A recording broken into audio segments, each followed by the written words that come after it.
దేవుడు మాటతో లోబడి, వాక్యంకి లోబడి, దేవుడికి లోబడి మేము జీవిస్తే దేవుడు మనకి ఆశీర్వదిస్తాడు. మా కుటుంబంకి, మా గృహంకి ఇచ్చిన బాధ్యతకి దేవుడు మేలు చేస్తాడు. ఆమేన్. ఈరోజు మనకి మేలు కావాలా లేకపోతే నష్టం కావాలా అనేది మన చేతిలో ఉన్నాయి. దేవుడి నుంచి జవాబు రావాలా లేకపోతే రావద్దా అని మన చేతిలో ఉన్నాయి.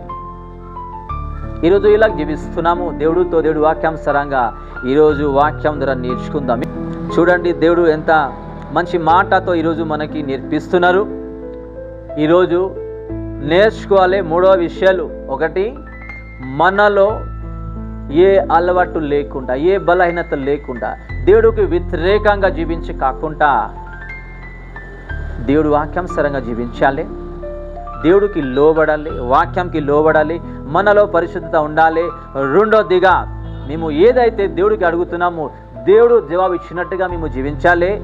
అది వ్యక్తిగత ప్రార్థన అయినా సరే, ఉపవాసం ప్రార్థన అయినా సరే. ఎవరికైతే ఈరోజు ఉపవాసంలో కూడా ప్రార్థన చేసినప్పుడు జవాబు రావట్లేదంటే మనలో ఈ తప్పునే ఫస్ట్ తప్పు తీసి బయటపడేయాలి. చూడండి, 10వ వచనంలో వాళ్ళకి ఆపితే కూడా మేము వాళ్ళకి లేకుండా అయిపోతున్నాము. వాళ్ళ కాలు చేతిలో వాళ్ళకి ఎలాగిష్టం అక్కడే అదే దారిలో వాళ్ళు వెళ్తానే ఉన్నారు. ఆ దారిలో కాలు పెట్టొద్దంటే అదే దారిలో కాలు పెడతారు, ఆ దారిలో వెళ్ళొద్దు అంటే అదే దారిలో వెళ్తారు. అలాంటి పర్సన్ని శిక్షిస్తాను, అలాంటి పర్సన్ గురించి మీరు ప్రార్థన చేయొద్దు.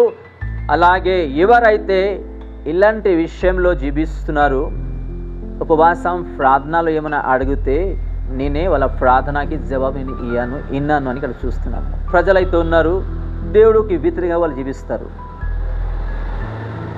పాపం అంటే వాళ్ళకి భయం ఉండదు, దేవుడు అంటే వాళ్ళకి భయం ఉండదు. దేవుడు ఏమంటున్నారు, అలాంటి పర్సన్ని భార్య అవ్వచ్చు, భర్త అవ్వచ్చు, పిల్లలు అవ్వచ్చు, చనిపోతే సమాధి కూడా ఇయ్యానికి నేను ఇవ్వలేను. ఆమేన్. చూడండి, దేవుడు ఎంత గొప్పగా మనకి ఈరోజు ఈ వాక్యం ద్వారా నేర్పిస్తున్నారు, జ్ఞానం ఇస్తున్నారు. మీరు న్యూస్ విని ఉంటారు, ఎవరికి యాక్సిడెంట్ అయిపోయింది, ఎవరు మరణించారు. వాళ్ళు ఉంటారు ఒక కోనాలో, వాళ్ళ ఊరు ఉంటుంది ఒక కోనాలో. ఆ ఊరికి వెళ్ళకుండా అదే సైడ్లో ఇక్కడ వాళ్ళకి ఏం చేశారు, సమాధి ఇచ్చేశారు. మన లైఫ్లో దేవుడు ఉన్నారు, దేవుడు వాక్యం ఉంది, దేవుడికి లోబడి జీవిస్తున్నాము. దేవుడు మన ప్రతి విషయంలో మంచిగా కాపాడుతాడు. అది మరణం విషయమైనా సరే, తిండి విషయమైనా సరే, ఉద్యోగం విషయమైనా సరే, కుటుంబం విషయమైనా సరే, జాబ్ అయినా సరే, ఏదైనా సరే మంచిగా కాపాడుతాడు. ఎందుకైతే మేము ఏం చేస్తున్నాము, దేవుడికి లోబడుతూ, వాక్యంకి లోబడుతూ జీవిస్తున్నాము. కాబట్టి ఒకవేళ దేవుడు వాక్యం నుంచి మేము దేవుడు నుంచి మేము బయట ఉండి మన సొంత జ్ఞానం ఆలోచనతో జీవిస్తే మన లైఫ్ మొత్తం ఇలాగే ఉంటుంది, కుటుంబం మొత్తం ఇలాగే ఉంటారు.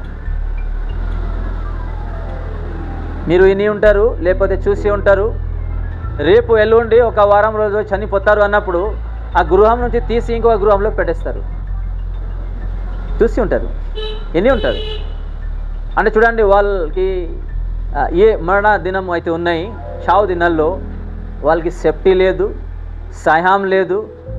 వాళ్ళ కోసం కొన్ని కనికరం, ఒక అయ్యో అన్నప్పుడు ఒక హృదయంలో ఒక మాట వస్తుంది కదా, ఆలోచన అనే విషయం కూడా కుటుంబంకి ఉండదు, వాళ్ళు వెళ్ళి మూలలో పడేస్తుంది. కానీ దేవుడు అలాంటి విషయం జరగకుండా మనకి కాపాడుతున్నారు ఈ రోజు వరకు. అదే మనకి ఆశీర్వాదము. ఆమేన్. మనకి ఆస్తిపాస్తి అవసరం లేదు, మనకి డబ్బు ధనం అవసరం లేదు, బంగారం అవసరం లేదు. ఆయన ఉంటే అన్నీ మన దగ్గర ఉన్నట్టుగా. ఆమేన్. ఆరోగ్యం ఇచ్చారు మంచిగా, కుటుంబంకి చక్కగా కాపాడుతున్నారు. ఏ రోగాలు లేకుండా, రోగాలు వస్తే కూడా మంచి చేస్తూ కాపాడుతున్నారు. కుటుంబంలో శాంతి సమాధానత నడిపిస్తున్నారు. ఇదే మనకి డబ్బు ధనము ఏదైనా తీసుకోండి. ఈ ఆశీర్వాదం భూమిలో పొందుకోవాలంటే కేవలం ఆయన్నే తప్ప ఎవరు కూడా ఇవ్వలేరు. ఆమేన్. ఈరోజు అనుకోవచ్చు మేము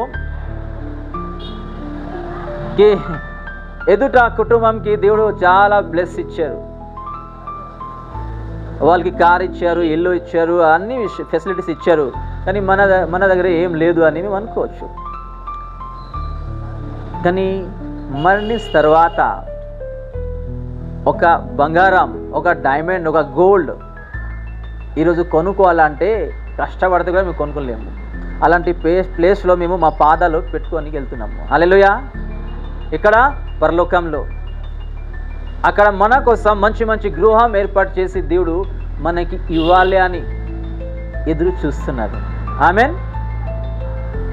అలాగే భూమిలో ఏ వరకు మేము ఉంటాము, జీవిస్తాము, ఆ వరకు మనకి మంచి ఆరోగ్యం దేవుడు ఇచ్చారు, మంచి కుటుంబం ఇచ్చారు, అదే మనకి చాలు. ఈరోజు ఆస్తిపాస్తి గురించి, డబ్బుల గురించి దోలాడుతూ జీవించినప్పుడు చాలా ప్రజలు ఈరోజు ఈ భూమి వదిలేసి వెళ్ళిపోయారు. కుటుంబంలో ఇప్పుడు కూడా కోటి రూపాయలు ఇచ్చి ఖర్చు చేస్తున్నారు, కానీ ఆ రోగాలు అలాగే అక్కడ పడి ఉన్నాయి. ఆమేన్.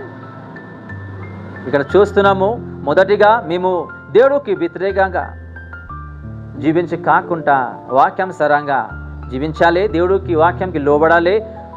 రెండోదిగా మేము ప్రార్థన చేస్తే దేవుడు మనకి జవాబు ఇవ్వాలి, అలాగే జీవించాలి. మూడోదిగా ఉపవాసం చేస్తే కూడా మా ఉపవాసంకి దేవుడు కనికరించి మనకి జవాబిస్తూ ఆ ఉపవాసం ప్రతిఫలం ఇవ్వాలి, అలాగే మేము జీవించాలి. ఆమెన్. ఇచ్చిన వాక్యం ద్వారా దేవుడు మా ప్రతి ఒక్కరిని ఆశీర్వదించుగాక. ఆమెన్.